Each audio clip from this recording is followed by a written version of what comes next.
Hello, this YouTube tutorial will cover brittle and ductile fractures. Brittle and ductile fracture will be studied by using Charpy impact test on 1018 and 1045 alloy steel under various temperature conditions. For equipment and supplies for this experiment, you will need Charpy impact tester, thermometers, calipers, glass beakers, tongs, electric hot plate, furnace, salt ice mixture, dry ice and ethanol mixture, liquid nitrogen, tape, and metal stompers. You'll also need Charpy specimens under various temperature conditions. For example, room temperature, boiling water, furnace, which is 160 degrees Celsius, liquid nitrogen, negative 260 degrees Celsius, dry ice, negative 78 degrees Celsius, salt plus ice solution, which is negative 10 degrees Celsius, and ice water, which is at 0 degrees Celsius. Some background on ductile to brittle fracture, along with transition temperature. Most materials undergo a transition from brittle to ductile fracture when the temperature increases. The temperature is dependent on the chemical composition, bonding, microstructure, and the exact nature of the test. Commonly, the transition temperature is very high for ceramics and low in cases of stainless steel alloys. For many materials, the transition temperature is ambient. Ductile fracture occurs when plastic deformation to accommodate strain causing fracture. The transition temperature has to be high enough for breaking and reforming of atomic bonds, accommodating strain, while the strain rate has to be low enough for bonds to rearrange. As for brittle fracture, it occurs when strain cannot be accommodated by plastic deformation, causing crack propagation. This means catastrophic failure. It is typically at low temperature during high strain rate, but that varies from material to material. So, fracture surface for ductile fracture is often rough due to large amount of plastic deformation. It's sometimes dimpled due to the formation of small cavities from stretching. Brittle fractures, on the other hand, are smoother due to crack propagation. Moving on to testing method. The testing method used for this experiment is a Charpy impact test. Figure 1 shows the machine that was actually used in the conduction of this lab.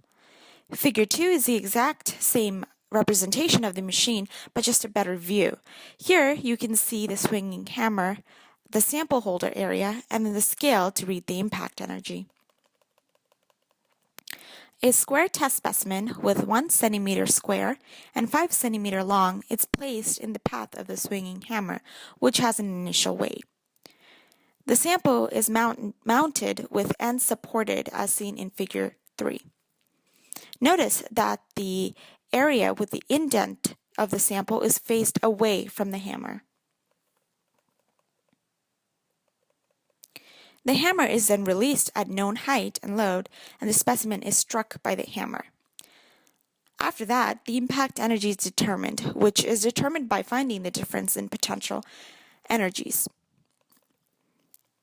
So the mechanism behind this machine, looking at figure 4, is that the pendulum at the upright position, also known as the starting position, the pendulum only has potential energy at the initial position, where E is equal to m times g times h, big H, which is the initial height at the starting position. After the pendulum has been released, the hammer moves downward and hits the specimen and swings to a different height, which we call small h. Here, the energy is still potential energy, which is given by m times g times small h.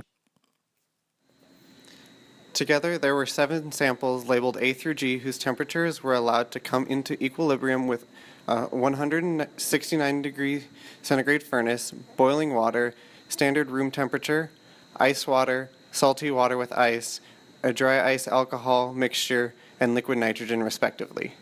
Samples A and B experienced very noticeable surface deformation, which is undoubtedly a result of ductile fracture at their elevated temperatures.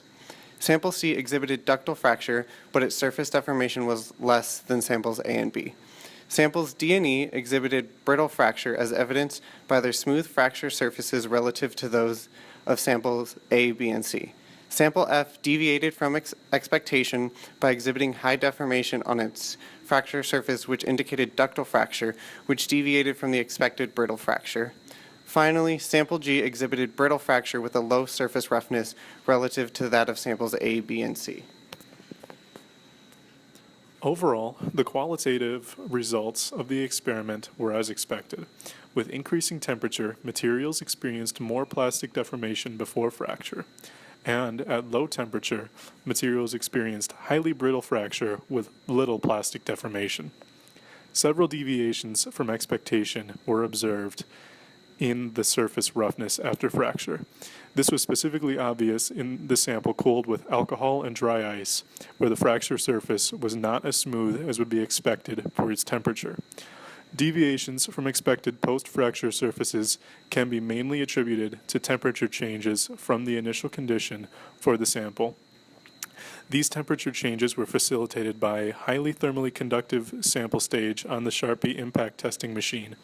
In the future, this problem may be largely mitigated by changing the areas where the sample stage contacts the sample to materials which are less thermally conductive, or reducing the total surface area of contact between the stage and the sample. Additionally, inhomogeneity in the material as a result of annealing conditions or factory conditions is a possible factor contributing to a deviation from the expected behavior. When the plotted curves from the resulting datasets for 1018 and 1045 steel samples were compared with each other, it was observed that they had the same general shape, which indicated good agreement between the datasets. From the collected data, it seems that the carbon content is inversely proportional to the impact energy per degree temperature. This is due to the inclusion of extra phases in the material like carbides or carbon, which inhibit the mobility of dislocations that allow dissipation of energy. Essentially, the toughness of and the carbon content of the material are inversely proportional. Cases where it may be useful to use materials with a high ductile to brittle transition temperature include applications where hardness and resistance to plastic deformation at elevated temperatures is desired, such as the exhaust fins in a turbine engine. Additionally, an interesting case where it may be useful to use a material with a low ductile to brittle transition temperature is in the hulls of ships, which will be subjected to low temperatures, such as ice-breaking vessels. Having a poor mechanical property at low temperature is one of the primary reasons for the sinking of the Titanic. There are several different possible sources of error for the experiment. The reading of the impact energy from the Charpy impact tester may be inaccurate as the scale is in divisions of 2 foot-pounds. The age of the machine offers some resistance, but while a benchmark test was done without a sample, there could still be deviations from that point. The specimen holder was larger than the sample, leading to slight difference in placement between samples, owing to variation in the impact of the samples. The final and possibly largest source of the error is the change in temperature of the samples as they are placed into the tester, which could cause the sample to transition.